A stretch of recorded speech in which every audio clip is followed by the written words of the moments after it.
Welcome back to Steel City Sports. So today I'm going to be ranking the 5 worst starting quarterbacks in the NFL in the 2024 season. We're 10 weeks in. We have a very strong sample size. We know who sucks this year. And I feel like we throw around the term, oh, that guy sucks. He's one of the worst in the league. We throw that around a lot on this channel. So I actually wanted to sit down and write out the list of who are the worst of the worst in the NFL. So we're going to be talking about all that. My criteria is pretty simple. Number one, you had to come into the season as your team's starter. And number two, you had to have played a minimum of 3 games this season. So we're going to take a look at that. I do want to give a couple honorable mentions before we get into the actual top 5. So the guy who was very, very close to getting on this list, it was razor thin. He almost made the bottom 5. That is Gardner Minshew. He has been an abject failure with the Raiders. He got benched for Aiden O'Connell. Now he's back.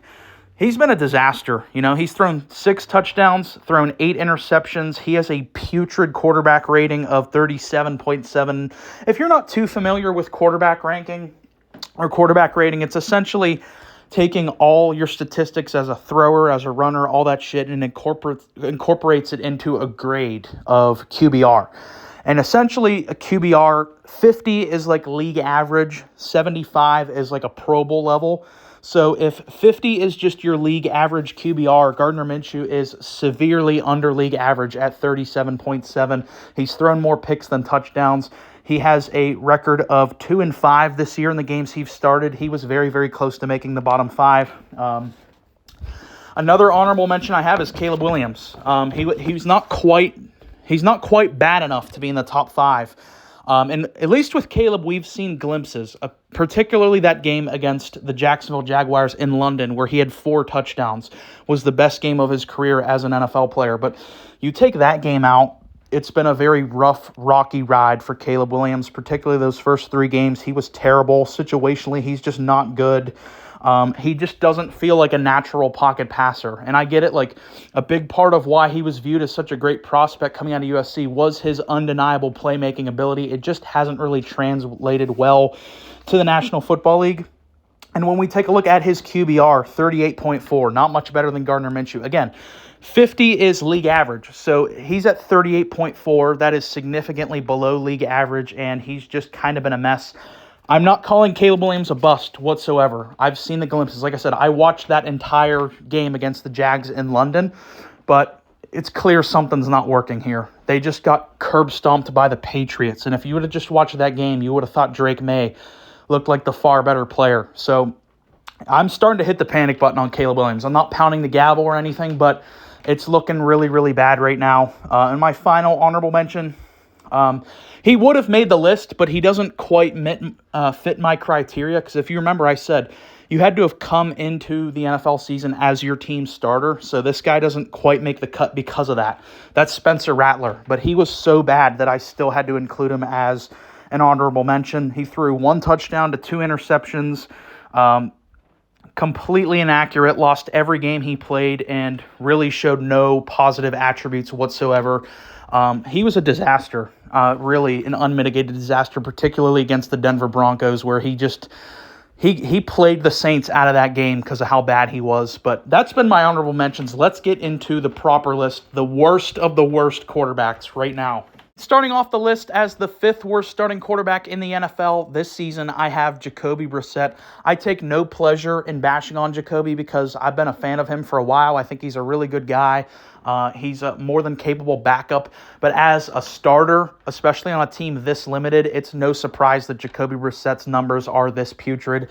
And if you go back to before the season started, I did a video where I ranked every starting quarterback going into the year. I had Jacoby at dead last because not only do we know he's a backup, but also you're giving him the worst receiver core in the National Football League. The writing was on the wall. Like, I expected Jacoby to be really bad, and he's been really bad. And you can use the argument of, hey, well, who does he have to throw to? Well, look what Drake May has done with the same exact weapons. The offense has actually shown a pulse. They just shattered the Chicago Bears yesterday with that same exact collection of talent. It's just you have a different quarterback out there who's a more than capable starting quarterback in the league in Drake May. I see a lot of upside there with Drake May. But Jacoby Brissett was an absolute dumpster fire as a starter. Should have never been the starter going into the year. You know, people always talk about oh, it's better for the rookies to sit them. It helps them develop. Well, how the fuck did watching Jacoby Brissett suck for 6 weeks help the development of Drake May? To me, I think that's one of the most overstated arguments out there, is that you need to sit rookies. Not necessarily. Like, starting Jacoby Brissett those games this year did nothing for your team but give you an even worse record. Let's take a look specifically at Jacoby Brissett's numbers. So he started 6 games. He threw for 828 yards. He threw 2 touchdowns to 1 interception. He only averaged 138 yards per game. That's kind of unbelievable to think about. Like, in the modern day of the NFL, with how pass-happy offenses have become, feels like you can easily get to 200 yards a game, like pretty, without even trying. And Jacoby was only averaging 138 yards per game. He had a really bad QBR, 43.8. Like we said earlier, 50 is considered league average, so he was definitely a below average player in that category.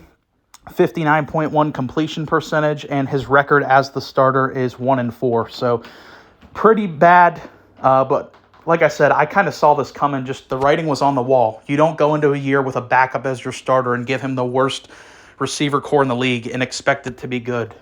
The 4th worst starter in the NFL this season is the Titans' Will Levis. So I came into this year actually pretty optimistic on Will Levis. I saw some glimpses in his rookie year. His first game as a pro, threw for 4 touchdowns.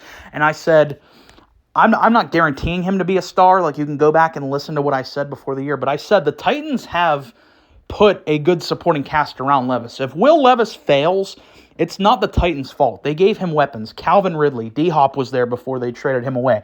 He has capable running backs with Tony Pollard, Tyjae Spears. They invested in their O-line with the 6th overall pick, getting J.C. Latham. They gave him an offensive coach.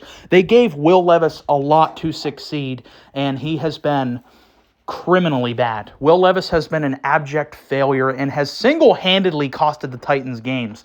Particularly to start off the season, Will Levis was single-handedly the reason they were losing those games.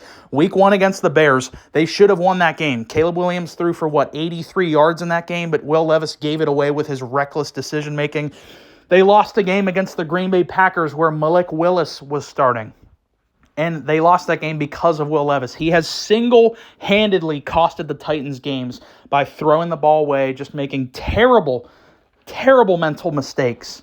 And Will Levis, I mean, he has been a real treasure this year because he's given us some of the most unbelievable pictures. I mean, there's this one on screen, which is still probably my favorite picture of the season thus far, after throwing a game-losing interception, gets on his knees like that, and all kinds of funny images of Will Levis just being a fucking clown this season. But let's take a look at his individual numbers. So he started 6 games, threw for 874 yards. He's thrown 7 touchdowns to 7 interceptions.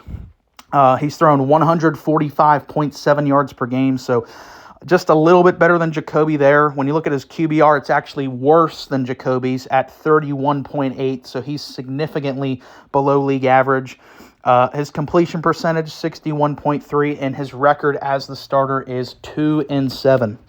Or not as the starter, in games he's played, he's 2-7, because he's started 6, but he's gotten into games due to, Rudolph getting benched, so Will Levis, all around, is just not an NFL starter. I could see him having a long career as maybe like a fringe backup, but in terms of Will Levis being like a franchise guy, that window is completely closed. He's too limited. He doesn't see the field well.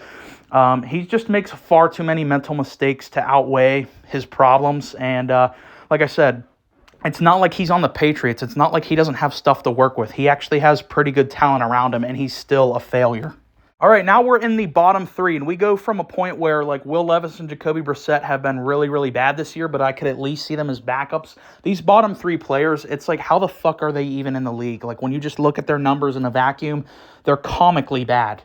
And Deshaun Watson, I think, had he not gotten injured, was going to be the worst in the league. It seemed like he was finding a way to get worse each and every game. Then he did get injured, but it's a big drop-off from Will Levis to these bottom 3 guys. It gets really, really bad. Like, you thought Will Levis was bad. These 3 guys, it gets... it's like, how is it even possible these guys are this bad? So, looking at Deshaun's numbers, he did play 7 games. He did throw 1,148 yards. He did have a positive TD to interception ratio, 5-3. However, the most damning thing for him and why he's in the bottom 3 is his QBR is at 22.3. So like we said, QBR is a stat that measures you basically on how effective you are as a quarterback, 0 to 100. 50 is considered league average, 75 is considered Pro Bowl. Deshaun Watson's rating as a quarterback this year was 22.3, which basically tells you he was a negative asset for his team.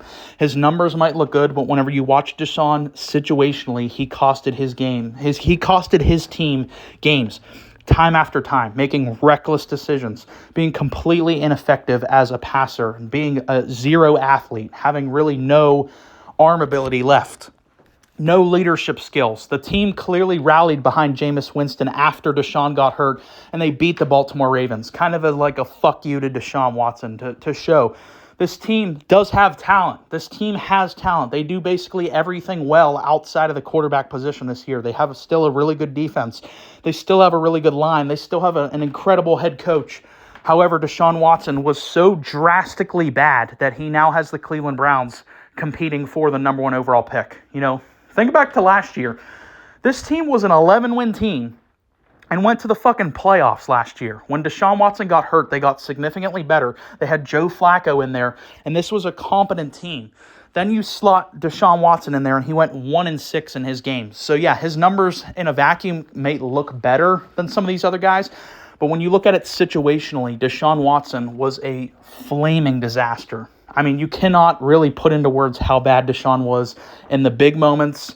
Just did nothing, completely crumbled, was a terrible leader, was a terrible locker room presence, and would really surprise me if he ever starts another game in the NFL.